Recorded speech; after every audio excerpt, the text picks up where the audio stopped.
Um, real quick, Amari Cooper, you was right about him. First week you would like to believe, in the first week you would like to believe when he got with the Buffalo Bills, his first game, 4 catches, 5 targets, 66 yards for a touchdown. Um, that would appear to be a great sign if you are maybe in fantasy and you got Amari Cooper, but following week, this past week against the Seahawks, 1 reception, 2 targets for 3 yards. Um, I'm gonna play this real quick as a flashback for the people out there, real quick. Which I give him Bro, away for. Amari Cooper soft, bro. You Amari Cooper on the Cowboys would either be the decoy for CeeDee Lamb or get catches and reps because CeeDee Lamb is being blanketed. You don't think he's a true number one? Amari Cooper? Yeah. No, not me personally, no. Oh, you crazy. Just say you a butthurt Cowboys fan. All that's good, but when you soft, it don't matter. Bro, if you lock him down, first part of the first quarter, he's out of the rest of the game. He's out mentally. I've seen it happen. That's what he did on your Cowboys. That's what he does, bro. How do you know? Like, what is it that you see in the first quarter that allows you to know? Because this goes into like betting now. Like, I don't know if our brother Sean Hart gonna get on, but now like this goes into like surgical picks of people being able to bet second half over or under on Amari Cooper props. And you seem to be the Amari Cooper whisperer and know how his season is going to go from the very, like, you know how his game is going to turn out from the very first drive is what that clip said to me. How do you know? The people want to know.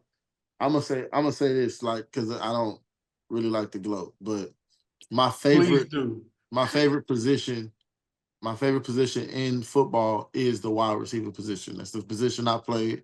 I've always loved it. I've always loved the glitz, the glamour, the glory of being a wideout, right? So though I'm now older to where I can see the game in its entirety, I'm always more so keen on not wide receivers, especially, but quarterbacks and wide receivers, simply because that connection is very important. And so to tell how good a wide receiver is, you also have to look at the quarterback. To tell how good some quarterbacks would be, you got to look at their wide receivers, right? So it's like a tandem in that. And I just can see I guess, what the regular eye isn't looking at when it comes to you getting off the ball aggressively.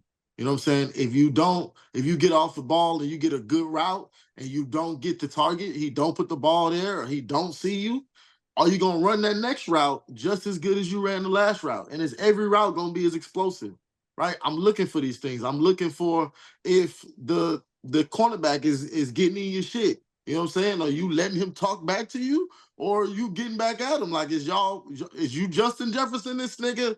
Or, you know what I'm saying, what is you doing? Right?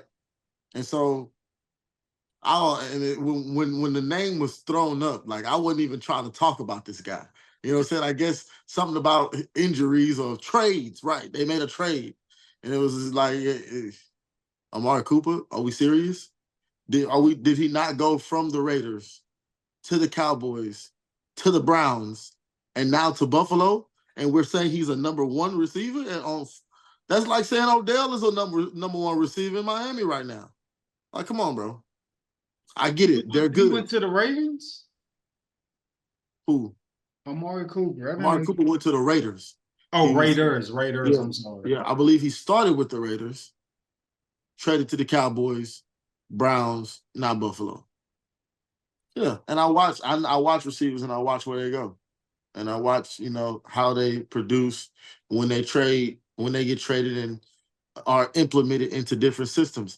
And another thing to watch too is if these wide receivers got enough dog in them to go up against these defensive coordinators, because you ain't going up against the person next to you.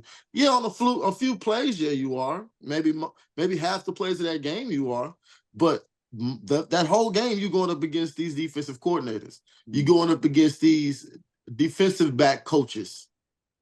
That's who you're going up against. The technique that they're being taught versus the technique that you have. I'm watching all of this, and for me, Amari Cooper had his glory days. He had his prime. He had his good years. He had the days where he was giving defensive coordinators a hard time. Those days have come and gone. It is what it is. It happens with everybody. It happens with Howard Ward. It happened with Julio Jones. It happened with Deion Branch. It happened with Wes Welker. It happened with everybody, bro. Just is what it is. Your boy, what's your boy on Seattle right now? Lockett. Tyler Lockett. You know what I'm saying? Like, he's not a number one, but come on now. Amari Cooper, I seen it, bro. I seen it. And I'm like, yo, what is Amari Cooper doing? But it's okay, because I don't know the whole situation, bro, because I don't know. Because in my mind, when you go from the Raiders to the Cowboys, it's like, okay, I don't know why you so good, but you got traded. But okay, let's see. He was good, but then I started to realize his mental was not there. And that's when it was like, okay, yeah, it makes sense. Why everybody's like, oh, why would they trade Amari Cooper? They so stupid. I'm like, no, y'all must not be watching Hard Knocks. If y'all was watching Hard Knocks, y'all would have seen. He wanted no more parts of Trevon Diggs. He wanted out of there.